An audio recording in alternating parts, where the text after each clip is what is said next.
5 या 6 बजे इसका फ़ोन आया, हाँ सतपाल भाई क्या हुआ? मैं कहा हमारे इतने लोग मर गए हैं और हमारी गलती से मरे हैं। तो बोला नहीं नहीं चुप रहना, अभी कुछ नहीं बोलना इस पर। आपकी क्या राय है उसके बारे में, पुलवामा के बारे में? पुलवामा के बारे में मैं ये तो नहीं कहता इन्होंने कराया, बट पुलवामा में इन्होंने उसको इग्नोर किया और पॉलिटिकल इस्तेमाल किया अपने लिए, क्योंकि उसमें इनकी स्पीचेस हैं जिसमें ये कहता है कि जब वोट देने जाओ तो पुलवामा की शहादत को याद रखना। जैसे ही मैंने पुलवामा के बारे में सुना, मुझे पता लगा कि हमारे जो शहीद हैं एयरपोर्ट आ रहे हैं जी।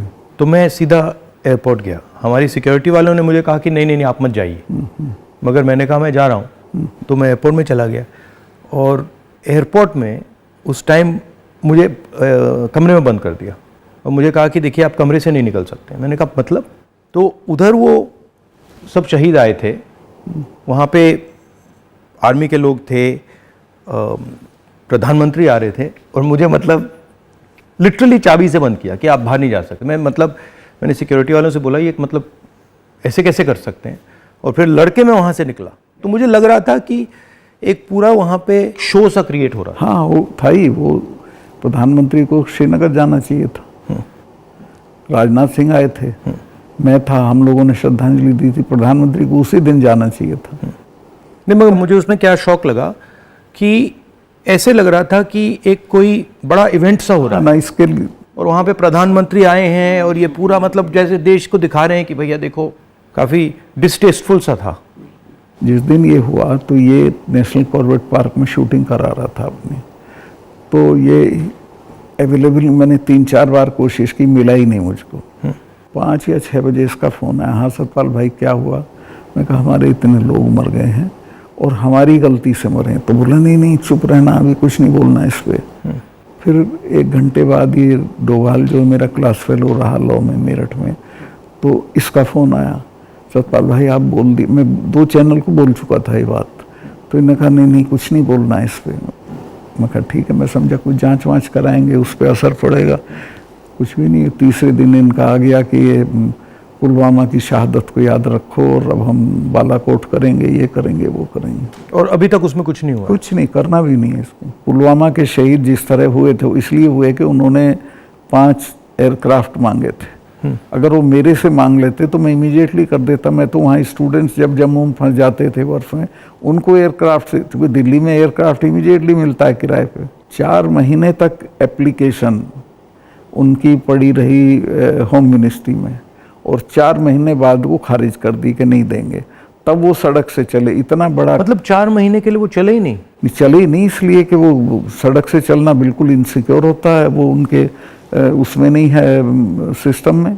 5 जहाज मांगे थे उन्होंने, वो नहीं दिए, 4 महीने तक लटकाए रखे। और तो 4 महीने के लिए क्या होल्ड पे थे? क्या होल्ड पे थे सब? मेरे सामने नहीं आई। अगर मेरे सामने आई होती तो मैं उसमें कुछ करता। That was between CRP and home ministry. लेकिन ये थी कि अटैक हो सकता है। इसके अलावा वो जो गाड़ी टकराई थी वो 10 दिन से घूम रही थी वहाँ, पूरा आप समझिए कि भरी हुई विस्फोटक से। वो कैसे, मतलब इतना एक्सप्लोसिवली कैसे, मतलब ऐसे घूम रही थी? सिस्टम नहीं था ठीक से। और जब मैं गया हूँ फिर पुलवामा होने के बाद, तो जो 10 किलोमीटर का स्ट्रेच है उसमें लगभग 8-10 लिंक रोड मिलती हैं। एक भी सैनिटाइज नहीं थी उस दिन। बल्कि हम तो जब अपनी पुलिस को भेजते थे कश्मीर की, तो पूरी रोड पे सिविल ट्रैफिक बिल्कुल रोक देते थे, सैनिटाइज कर देते थे, तब भेजते थे। ना हाईवे सैनिटाइज था ना वो लिंक रोड। और लिंक रोड जहाँ हाईवे में मिलती है वहाँ रिवाज ये है कि वहाँ एक जिप्सी खड़ी होनी चाहिए जो उसे रोक दे कि नहीं भाई ये काफिला चला जाए सीआरपी का, तब जाना। ब्लॉक कर कुछ नहीं था, there was nothing like that. तो जब आप वहाँ गए, जैसे पॉलिटिक्स में हम ऐसी घटनाओं में जाते हैं, तो जब हम कहीं पहले पहुँचते हैं कोई माइंड में कोई फीलिंग आती है, तो इसमें आपकी क्या फीलिंग आई थी जब आप पहली बार वहाँ गए? आप मेरा यकीन करेंगे, आई वॉज इन टीयर्स। और मैंने इसको फ़ोन किया, मुझे नहीं मिला। जब 5 बजे मेरी बात हुई तो मैंने कहा हमारी गलती से हुआ ये। तो बोला नहीं नहीं इस पर आपको चुप रहना है। मैं चाहता था कि कुछ सर इसमें कटने चाहिए जिनकी जिम्मेवारी थी।